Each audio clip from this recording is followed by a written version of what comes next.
राम जी। मैं सबसे पहले भारतमणि जो हमारे बीच में पहुँचे हैं, मैं इनका स्वागत करता हूँ। आज सालवन गांव में हमारे सांसद भाटिया साहब हमारे बीच में सम्मान समारोह के रूप में आ रहे हैं, तो उसी उपलक्ष्य में आज सभी ग्रामवासी और पूरी पंचायत ग्राम सालवन और हमारे जो आसपास के गांव हैं सभी उनके सम्मान के लिए, उनके वेलकम के लिए गांव की सरहद पर खड़े हैं।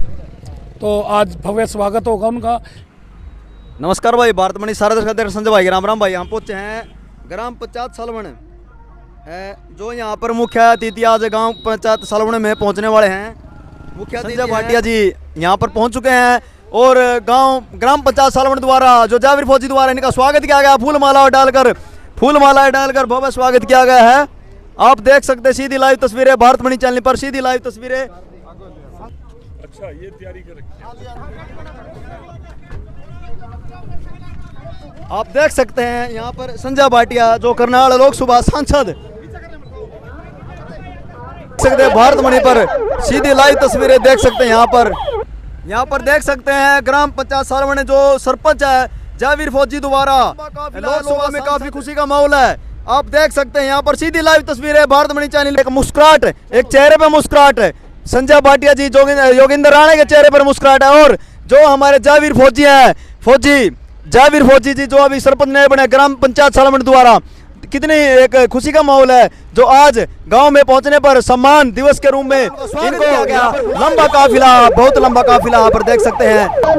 आप देख सकते हैं बाइकों का काफिला, लोग पैदल भाग रहे हैं, काफी खुशी का माहौल है। और भारतीय जनता पार्टी के नारे, इस वक्त की सबसे बड़ी ब्रेकिंग न्यूज सीधी भारतमणि चैनल पर लाइव तस्वीरें गाँव सालवन से आप देख सकते हैं। जो बीजेपी लोकसभा सांसद संजय भाटिया गांव में पहुंचने पर लोगों का जोरदार स्वागत है।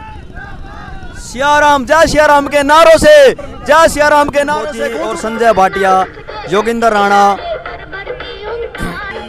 वीरेंद्र चौहान गांव सालवन में पहुंचने पर इनका भव्य स्वागत किया गया है। यहाँ पर बख्शीश जी भी पहुंचे हैं, इनका भी जाविर फौजी द्वारा फूलमालाएं डालकर स्वागत किया गया है। की गहराइयों से कैसे खुशियां इज़हार करें। रागनी प्रेमी, भजन प्रेमी भाई ने हम सब जिनका इंतजार कर रहे थे आज के कार्यक्रम के, दीपक जी एक बार सबको स्थान दिलाने में सहायता करें। भाई सबको 5 भाई जो कंट्रैक्टर हैं वो टेंडर भर देंगे, जो कम पैसे में बना देगा कम्युनिटी हॉल और बढ़िया क्वालिटी का बना देगा, हम टेंडर उसको छोड़ देंगे। हम 2 करोड़ आपके हाथ में नहीं देते। इसमें जो बात सरकार कह रही है कुछ गलत कह रही है कि ठीक कह रही है? बोलो भाई साहब। ये कह जी 2 करोड़ मेरे को दे दो, सरपंच कह जी 2 करोड़ तो मेरे को दे दो, मैं अपने आप ठेकेदार भी करूंगा, अपने आप चिनाई भी लाऊंगा, अपने आप ईंट भी खरीदूंगा, अपने आप सीमेंट भी खरीदूंगा, अपने आप मजदूरी दूंगा। ये कहता 2 करोड़ मेरे को दे दो। सरकार कह रही है 2 करोड़ तो तेरे को दे दिए, गांव सालवन को दे दिए, तेरे पास आ गए, तू हाँ करेगा तो हम पेमेंट करेंगे, तू कहेगा ये काम कराना हम काम कराएंगे, लेकिन इसका टेंडर अखबार में काट दे, बढ़िया से बढ़िया ठेकेदार उसमें अप्लाई करेगा, जो कम रेट में कम्युनिटी हॉल बना देगा और बढ़िया सीमेंट ला के बना देगा, वो कर देगा। इसमें मैं तो कहता हूँ पता नहीं हम समझा नहीं पा रहे, जैसे हम कृषि कानून नहीं समझा पाए, मुझे लगता है ई टेंडर भी नहीं समझा पा रहे। इसमें कोई बता दो गलत है। अभी आज कोई शहर में अपने में बढ़िया काम है, सालवन गांव कोई ऐसा नहीं है। आप दफ्तर पानीपत में बन रहा है, एक करनाल में बन लिया, 6 अप्रैल को ओपनिंग है राणा जी, तैयारी 6 अप्रैल के, चलो पानीपत में बन रहा है। 4-5 ठेकेदारों के साथ 5 बार मत्था मारना पड़ा, उनको बताना करे जिसका रेट थोड़ा कम लगा और चिनाई बढ़िया लगी उसको ठेका दे दिया। ये काम है ई टेंडरिंग, पता नहीं ई टेंडरिंग कह के इतना बड़ा प्रदर्शन हो गया।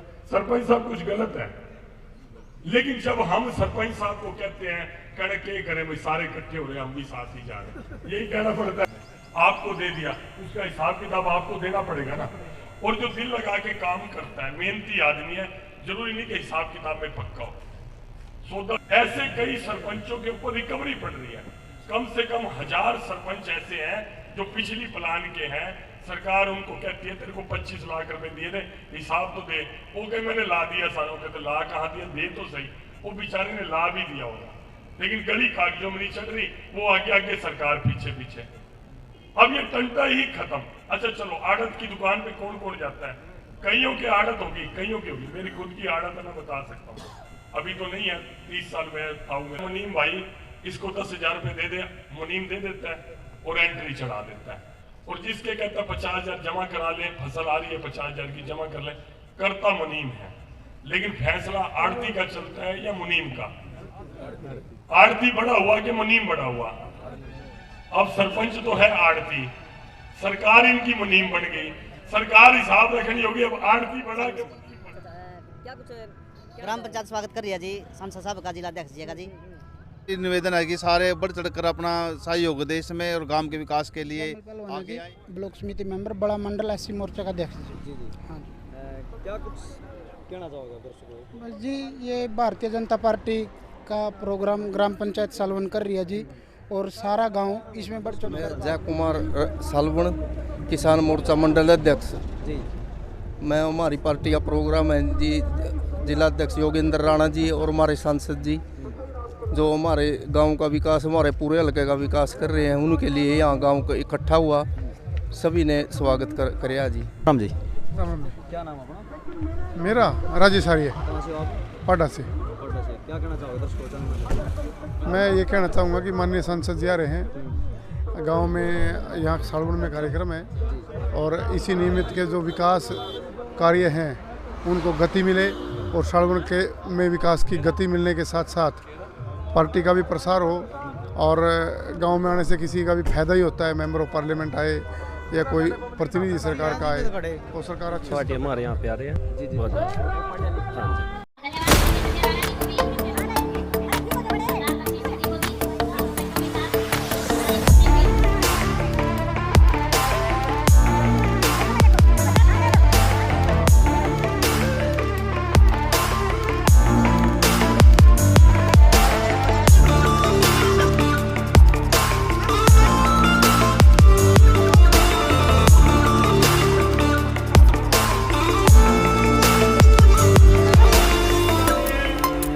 मंच पर आसीन आज के मुख्य अतिथि सांसद महोदय जी, भारत की सबसे बड़ी पंचायत लोकसभा के मेंबर सांसद संजय भाटिया जी।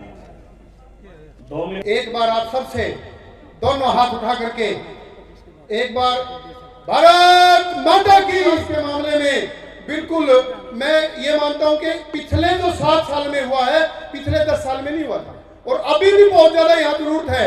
चाहे इसकी ड्रेन की पक्की की बात हो, चाहे यहाँ पे एक स्टेडियम की भी जरूरत है, और कॉलेज की भी बात हो।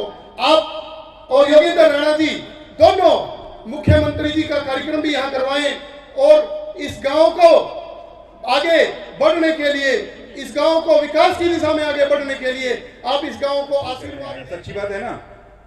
तो सालवन वालों, 1 मिनट में निपटाऊंगा, इन्होंने 2 मिनट कहा है। देश की सबसे बड़ी पंचायत में जिनको हमने लगभग नंबर 1 के मार्जिन से जिताकर भेजा, ऐसे हमारे लोकप्रिय सांसद आज अपने क्षेत्र के सबसे बड़े गांव में आए हैं। सुनना भी उनको है और सुनाना भी उन्हीं को है। एक बार सबके सब जोरदार करतल ध्वनि से, तालियों से अपने सांसद महोदय का स्वागत कर दीजिए।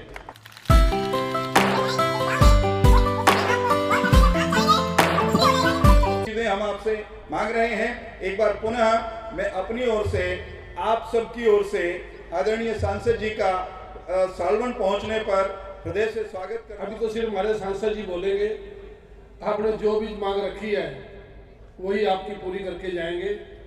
और मुझे तो अपने समय की बात याद है, जो है हमारे को वहाँ परेशानी होती है, तो मुख्यमंत्री जी के प्रोग्राम में ये बात कही थी, तो मैंने मुख्यमंत्री जी से एक ही मांग रखी थी कि मुझे इस मांग को पूरा कर दो। ये हमारा विधानसभा का सबसे बड़ा गांव है और जिले का भी सबसे बड़ा गांव है, क्योंकि और आपके गांव को हमने असंध तहसील में लगाने का काम किया। गांव बहुत बड़ा है, गांव के अंदर अगर नालियां भी साफ करने लगे तो बड़ा टाइम लग जाता है। गलियों की सफाई नहीं हो रही। पहले सीवरेज की व्यवस्था बनाने की बात आई थी, लेकिन बड़े गांव के अंदर जहां पर पशु होते हैं वहां पर सीवरेज की व्यवस्था नहीं चल सकती। चलते रहेंगे, लेकिन सफाई पे ज्यादा ध्यान रखें। अगर पंचायत के मामले में देखा जाए तो सालवन गांव की एक ही पंचायत है जी, और मेरे गांव की आबादी 25 से 30 हजार आबादी है। बड़ा गांव होने के कारण मेरे गांव की इतनी समस्याएं हैं, मैं स्टेज पर आपको गिनवा नहीं सकता। वह सहनशीलता का एक जीता जागता सबूत है। एक पंचायत होने के नाते भी हम आपस में बहुत ही सिस्टम से रहते हैं। सालवन में माननीय सांसद जी के ना आने से गांव की शिकायत थी, वो भी आज माननीय सांसद महोदय ने सम्मान समारोह में हमें समय देकर वो शिकायत दूर कर दी है। मैं इसके लिए सांसद महोदय का शुक्रगुजार करता हूँ, पूरे गांव की तरफ से धन्यवाद करता हूँ। मान्यवर, मैं इस गांव की तरफ से गांव का सेवादार स्वीकार किया गया हूँ। मैं इस गांव का प्रमुख सेवादार होने के नाते एक गुजारिश करता हूँ, सांसद महोदय, बड़ा गांव होने के कारण चुनौतियां बहुत हैं। मान्यवर, जब भारतीय जनता पार्टी की योजना थी, गांव को गोद लेने की परंपरा आई थी, तो हमें उम्मीद थी कि हमें बीजेपी को हरियाणा के अंदर सबसे ज्यादा वोट हमारे गांव ने दी है, तो इस नाते सालवन गांव को जरूर गोद लेंगे। लेकिन अवगत कराता हूं, मेरा गांव विकास की दृष्टि से बिल्कुल पिछड़ा हुआ है। विकास कराने में ज्यादा से ज्यादा हिस्सेदारी निभाएं। के लिए बस स्टैंड है, ना हॉस्पिटल में डॉक्टर हैं, ना दवाई देने के लिए फार्मासिस्ट है। सिर्फ गांव में हॉस्पिटल औपचारिकता के नाम पे नाम है। दुख की घड़ी हो गांव पर, जहां पर गांव को इकट्ठा होने का मौका मिले, हमारे पास ऐसी कोई भी जगह नहीं है कि हम अपना प्रोग्राम कर सके। उसका जीता जागता उदाहरण आपके सामने है। तो इसी मैं एक ही उम्मीद करता हूं मान्यवर, गांव की विशेष समस्या के लिए हम सभी ग्रामवासी विशेष अपील करते हैं। हमारे गांव में कोई भी कम्युनिटी सेंटर नहीं है जिसमें हम अपने प्रोग्राम कर सकें। एक भव्य कम्युनिटी सेंटर का निर्माण करने का गिफ्ट गांव सालवन को देने के लिए आए भी सालवन में कम्युनिटी सेंटर है। तो मैं ज्यादा बातें न करते हुए, बहुत बड़ा है, हो जाएगा और इसकी तरफ आप ज्यादा से ज्यादा ध्यान दें। धन्यवाद। गर्मी है, वाकई गर्मी है। ये कहीं ना कहीं हमारे सरपंच साहब को जो व्यवस्था वहाँ करनी चाहिए थी, या धूम में कर दी। ये भी आजमा रहे हैं कि भाई कितना स्टेमिना है सालवन वालों का। लगाएंगे भारत। हमारे पूर्वज भी सालवन से है, मैं भी आप ही का बच्चा, आपका भाई हूँ। आप चाहे वो कम्युनिटी सेंटर बनाने की बात हो, चाहे बस स्टैंड बनाने की बात हो, चाहे और साफ सफाई की बात हो, चाहे हॉस्पिटल में डॉक्टर्स की बात हो, तो मैं माननीय सांसद जी से निवेदन करूंगा कि उन सभी मांगों को पुरजोर किया जाए। और जिस प्रकार से यहाँ ये कम्युनिटी सेंटर बनाने पे जो जोर दे रहे हैं, मैं चाहूँगा कि ऐसा कम्युनिटी सेंटर बने कि इस गांव वासियों को किसी बैंकेट हॉल में जाने की जरूरत ना पड़े। हर 36 बरादरी के लोग उसी में अपना ब्याह शादी जो भी कुछ कार्यक्रम करना पड़े उनको उसमें करे। मिलना है जिनसे कोई समझ मिल, जिन्होंने इतना बड़ा कार्यक्रम यहाँ पर रखा। मेरी पार्टी के सारे नेता मंच पे बैठे हैं, बख्शीश जी हो, योगेंद्र राणा जी हो, वीरेंद्र जी हो, पाटा जी हो, संजय राणा जी हो, हमारे मंडल अध्यक्ष बैठे हैं, सारे प्रमुख लोग यहाँ पर बैठे हैं। मुझे आज सरपंच साहब की बात में एक दर्द, एक तकलीफ नजर आई। इतने बड़ा गांव होने के बावजूद हमेशा दिल में राष्ट्रभक्ति का जज्बा ले जाने वाला एक गांव, जो हमेशा देश को जोड़ने वाली ताकतों के साथ खड़े हुए। मैं सुन भी रहा था और मैं बख्शीश जी को बोल रहा था, मैं कहा ये कैसे कोई गांव, इतना डेवलपमेंट के काम जिस तरह बता रहे हैं कोई नहीं हुआ काम। तो मुझे कोई ऐसा संतोषजनक जवाब नहीं मिला कि इग्नोर कैसे हो गया। जो भी पीछे हुआ उसकी गलती की माफी मैं खुद मांगता हूं, किसी और के ऊपर नहीं डालना चाहता, वो गलती मेरी है। वो अभी से इसी क्षण से जो आपने मुंह से निकाला वो आपकी तरफ से पूरा होगा। लेकिन मेरी एक शर्त है, मेरी एक कंडीशन है। बातचीत तो होती है, उसमें मांग रखी भी जाती है, विश्वास भी दिया जाता है, लेकिन काम आगे सरकता नहीं है। अगर काम को सरकाना हो तो मेरे पास आते हैं। मैं रोज सवेरे 7 बजे पानीपत अपने घर पे बैठता हूँ और शाम को 7 बजे करनाल में मुख्यमंत्री की कोठी पे बैठता हूँ। क्योंकि पिछले प्लान में भी रह गया, इस प्लान में भी रह गया। इस 10 सालों का काम हमें 1 साल में पूरा करना है, तो एक वचन आपको देना पड़ेगा, रोज आपको मिलना पड़ेगा इस गांव की तरक्की के काम के लिए।